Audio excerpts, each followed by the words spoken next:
ঋতুমণি কিবা এটা ক'ব ঋতুমণি আমাৰ প্ৰিয় সুধীবৃন্দ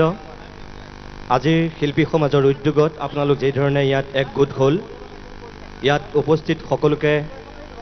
মই শিল্পী সমাজৰ হৈ আন্তৰিক ধন্যবাদ আৰু কৃতজ্ঞতা জ্ঞাপন কৰিছোঁ আপোনালোকক এটাই কথা ক'ম যে অসমীয়া মানুহৰ বিৰুদ্ধে এটা বদনাম আছে আমি এটা আৱেগিক জাতি হয় আমি কিছু পৰিমাণে আৱেগিক হয় সেইটো সঁচা কথা কিন্তু এই আৱেগৰ মূল্য আমি পাবই লাগিব এইটো কিন্তু আপোনালোকে মনত ৰাখিব এইখিনি জনসমুদ্ৰৰ মূল্য আমি পাবই লাগিব কিয় কৈছোঁ মই যোৱা 40 বছৰত 1985 চনৰ পিছত প্ৰথমবাৰৰ কাৰণে এই জুবিনে যে কৈ থাকে পৰিৱৰ্তন শুনিবলৈ ভাল বাকিটো কিবা সেই পৰিৱৰ্তনকামী চৰকাৰখনে আপোনাক মোক কিন্তু কেইটামান বস্তু দেখুৱাই দিলে নৱ প্ৰজন্মক কি দেখুৱালে প্ৰথম কাৰফিউ কি আপোনালোকে যোৱা 30 বছৰত দেখা নাছিল এই প্ৰথমবাৰৰ কাৰণে দেখিলে